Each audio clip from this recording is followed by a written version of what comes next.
आज मुकेश सहनी के पिताजी को आप वापस ला देंगे क्या? किसी भी दिन पेपर खोले और हत्या, लूट, बलात्कार ना हो ऐसा मैंने देखने को मिलता ही नहीं। पहले पेपर में लोग ऊपर सुबह उठते थे कि कुछ अच्छा न्यूज़ जानने के लिए। आजकल तो मैंने पेपर उलटिए और हत्या, बलात्कार और लूट के ही घटना मैंने हेडिंग लाइन में होता है। जिस दिन सरकार चाह लगे ना तो क्राइम जो है ना हो ही नहीं सकता है। अभी सरकार में कुछ मंत्री हैं, कुछ नेता हैं, आके बयान देते हैं हमारी सरकार सुशासन के कार्रवाई की सरकार है। अरे भाई, घटना घट जाती है तब आप कार्रवाई करके क्या? आज मुकेश सहनी के पिताजी को आप वापस ला देंगे क्या? कार्रवाई करके आप सजा दे दीजिए, उनको आप फांसी दिलवा दीजिए जो मर्डर किया है, पकड़ लीजिए। पताल से ढूंढ लाएंगे, हम ढूंढ लाएंगे। ढूंढ लाने के बाद हम कहते हैं ढूंढ लाइए आप, लेकिन आप मुकेश सहनी जी के पिताजी को ढूंढ के ला दीजिए आप। आज उनके पिताजी का हत्या होता है, कल मेरे पिताजी की हत्या हो जाएगा, कल किसी और के पिताजी की हत्या हो जाएगा। आपको अब डर लगता है सड़क पे चलने में? सड़क तो छोड़ दीजिए, अरे घर में डर लगने लगा भाई। सड़क तो छोड़ दीजिए, सड़क तो सड़क है, आज घर में डर लगने लगा है लोगों को। बिहार में अब आम व्यक्ति हो या खास व्यक्ति हो, सेफ नहीं है, अपने आप को सेफ महसूस नहीं कर रहा है। वीआईपी के जो प्रमुख है मुकेश सहनी, उनके पिता का निर्मम हत्या कर दिया गया है। मुकेश सहनी बिहार में नहीं है, मुंबई में है, अभी आ रहे हैं। इस पर स्टेटमेंट कोई भी नेता नहीं दिया है अभी तक। मुख्यमंत्री नीतीश कुमार स्टेटमेंट नहीं दिए हैं कि आखिर में ये हो क्या रहा है। बिहार में जो क्राइम का ग्राफ है वो लगातार इतना तेज़ी से क्यों बढ़ रहा है? आए दिन बिहार के हर जिला में हत्याएँ हो रहा है, लूट, हत्या, बलात्कार तो आम बात हो गया है। इन्हीं सारे मसले पर बात करने के लिए डॉक्टर विक्रम जी हैं हमारे साथ। इनसे बातचीत करते हैं कि आखिर में बिहार को हो क्या हो रहा है। जी देखिए, यह घटना जैसे कि मुझे पता चला तो मैं तो खुद एकदम स्तंभ रह गया और काफ़ी निराशाजनक लगा। मतलब कि इतने निर्मम तरीके से हत्या किया गया, जैसा कि मुझे पता चला कहीं न कहीं सोशल मीडिया के द्वारा ही, किन्हीं ने फ़ोन भी किया मुझे और पता चला तो मैं एकदम, मैंने कहूँ तो काटे, मैंने लगा, ऐसा सुन के लगा तो काटो तो शरीर से खून नहीं निकले, ऐसा घटना का अंजाम दिया गया। और इतने एक होता कि कोई भाई कोई कम उम्र का कोई लड़का होता, कोई कुछ कांड का संभावना होता है, बहुत सारा कांड, जैसे बहुत सारा कुछ कर सकता है।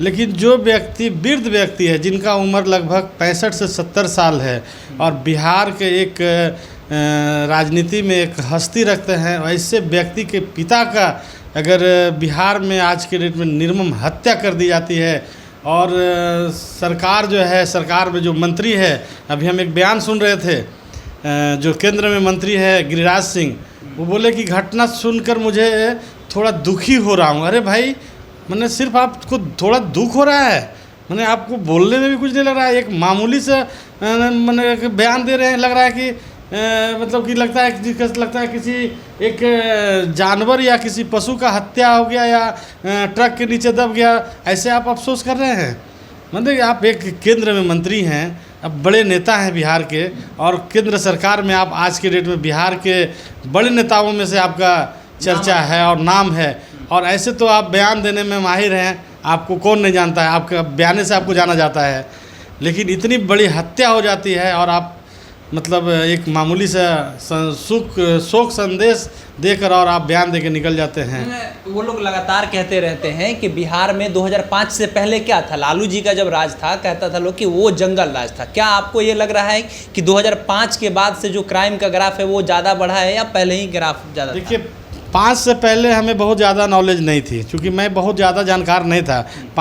2005 में हमारा बहुत ज़्यादा उम्र नहीं थी, आपको भी ज़्यादा उम्र नहीं होगा, हो सकता है कि 5 साल 10 साल के होंगे आप, हम 10 साल 15 साल के होंगे।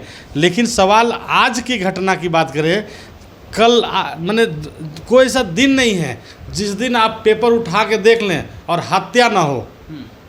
किसी भी दिन पेपर खोले और हत्या, लूट, बलात्कार ना हो ऐसा देखने को मिलता ही नहीं। पहले पेपर में लोग ऊपर सुबह उठते थे कि कुछ अच्छा न्यूज़ जानने के लिए। आजकल तो पेपर उलटिए और हत्या, बलात्कार और लूट के ही घटना हेडिंग लाइन में होता है। और तब भी जो है हमारे जो सुशासन की सरकार जिसको माना जाता है, नीतीश कुमार, मैं तो नीतीश कुमार को बिहार के सबसे अच्छे मुख्यमंत्री मानता हूँ। लेकिन अभी जो उनके कार्यशैली है, कहीं न कहीं वो किन्हीं के दबाव में आकर अपने नाम के अनुसार वो बिहार को नहीं चला रहे हैं, और शासन और प्रशासन कहीं न कहीं नेताओं के माने डर बोलिए, भय बोलिए, कहीं न कहीं शासन और प्रशासन जो है उनके डर और भय की वजह से कुछ भी कार्रवाई नहीं कर पाते हैं। अगर संरक्षण कौन दे रहा है? अगर जो क्रिमिनल टाइप के लोग हैं, जो लोगों को मार रहे हैं, हत्याएं कर रहे हैं, उनको संरक्षण कौन प्राप्त करा रहा है? संरक्षण बोल तो रहे हैं, अगर जिस दिन चाल लेगी सरकार, जिस दिन सरकार चाल लेगी ना, तो क्राइम जो है ना हो ही नहीं सकता है। अभी सरकार में कुछ मंत्री हैं, कुछ नेता हैं, आके बयान देते हैं हमारी सरकार सुशासन के कार्रवाई की सरकार है।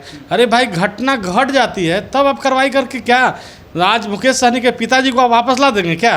कार्रवाई करके आप सजा दे दीजिए, उनको आप फांसी दिलवा दीजिए, जो मर्डर किया है पकड़ लीजिए। पताल से ढूंढ लाएंगे, आप ढूंढ लाएंगे, ढूंढ लाने के बाद हम कहते हैं ढूंढ लाइए आप, लेकिन आप मुकेश सहनी जी के पिताजी को ढूंढ के ला दीजिए। आप क्रिमिनल को, आप क्राइम करने वाले को ढूंढ लाइएगा, सजा दे दीजिएगा, कारावास दे दीजिए, फांसी की सज़ा दे दीजिए, माने इनकाउंटर में मार दीजिए, उड़ा दीजिए, माने बम से उड़ा दीजिए, लेकिन आप हमको जवाब दे दीजिए कि आप मुकेश सहनी जी को, पिताजी को ला दीजिए। या किसी आदमी के पिताजी को खोने का दर्द जो होता है ना, अभी आप चिराग पासवान को मैं देख रहा था कि जब उनके पिताजी का पुण्यतिथि आता है तो उनके आँख से आंसू नहीं रुकता है, कहीं न कहीं आके इमोशनल हो जाते हैं, काफ़ी इमोशन में आके वो अपना बयान देते देते भावुक हो जाते हैं। तो एक पिता का दुख क्या होता है, जिसके पास पिता नहीं उससे जाकर पूछिए। और इस तरह से अगर जिनकी आकस्मिक मौत हो जाता है तो उसको तो इतना इमोशन होता है, लेकिन अगर किसी को हत्या हो जाए तो सोचिए उसके अंदर सीने में क्या आग की जैसा जो है उसको खून खौल रहा होता होगा। और बिहार के एक इतने अच्छे सज्जन व्यक्ति जो मुकेश सहनी को हम कभी भी देखते हैं अनाप शनाप, किसी से कोई मतलब नहीं, कोई बयानबाजी नहीं, एकदम जो ज़रूरत की बात होती है, मुद्दे की बात होती है, उसी पर वो रहते हैं, हमेशा अड़िग रहते हैं। और राजनीतिक में भी जब अगर उनका देखा जाए तो कभी भी कोई उलूल जुलूल बात नहीं बोलते हैं। ऐसे व्यक्ति के अगर घर में घुसकर उनके पिता का, उनके परिवार का हत्या होती है तो समझिए कहीं ना कहीं आप कोई सुरक्षित नहीं है। आज उनके पिताजी का हत्या होता है, कल मेरे पिताजी की हत्या हो जाएगा, कल किसी और के पिताजी की हत्या हो जाएगा। आपको अब डर लगता है सड़क पे चलने में? सड़क तो छोड़ दीजिए, अरे घर में डर लगने लगा भाई।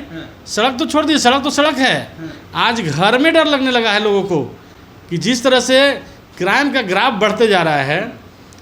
इस क्राइम के ग्राफ को देखा जाए तो हम लोग कभी उम्मीद नहीं किए थे कि नीतीश कुमार जी को रहते ये ग्राफ कभी बढ़ेगा। तो कहीं न कहीं हम नीतीश जी से, हमारे बिहार के मुख्यमंत्री जी से आग्रह है, आज भी है, कि आप जिस तरह से 2005 के बाद 5 से 10 में जो आपका शासन प्रशासन काम किया, आप उसे दोबारा लाइए और स्थापित करिए कि ये सुशासन की सरकार है। सुशासन कई बार देखते होंगे, बहुत लोग बोलते रहते हैं दारू बिहार में बंद हो गया है ना तो क्राइम घट गया है। अरे भाई, क्राइम कहाँ घट गया है? क्राइम तो बढ़ गया है। एक तो आपका जो है जीडीपी भी घट रहा है कहीं ना कहीं, और दूसरा चीज़ है कि आपका क्राइम का रेट उतना ही ज़्यादा बढ़ रहा है। और आज के देखिएगा 10 साल 12 साल 15 साल के बच्चा सब जो है चरस का, स्मैकर का शिकार हो रहा है।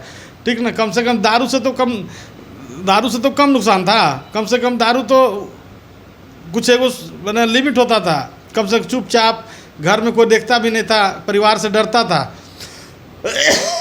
ये जो नशेड़ी आजकल जो चल रहा है वो तो पॉकेट में लेके लोग सो भी जा रहा है, पता भी नहीं चल रहा है कि क्या कर रहा है। चलिए, तो डॉक्टर विक्रम यादव है, ये साफ तौर पे कह रहे हैं कि क्राइम का जो ग्राफ है वो लगातार बढ़ते जा रहा है। ये आग्रह भी कर रहे हैं कि नीतीश कुमार का जो 2005 से लेकर के 2010 के बीच का सत्ता था वो बहुत बढ़िया था, पुनः वो उस तरह से वापस होना चाहिए। और मुकेश सहनी को लेकर के ये कह रहे हैं कि जिसके पिता ना होते हैं उसे दर्द पता होता है कि क्या दर्द होता है। जिस तरह से गिरिराज सिंह ने स्टेटमेंट दिया है, गिरिराज सिंह ने कहा है कि हमें थोड़ा दुख है, तो ये इस तरह का स्टेटमेंट देने से बचे, ये साफ तौर पे कह रहे हैं। बाकी आपकी क्या प्रतिक्रिया है लिखिएगा कमेंट बॉक्स में। हमारा नाम केशव यादव है, पब्लिक स्टेशन आप देख रहे हैं। बहुत बहुत धन्यवाद।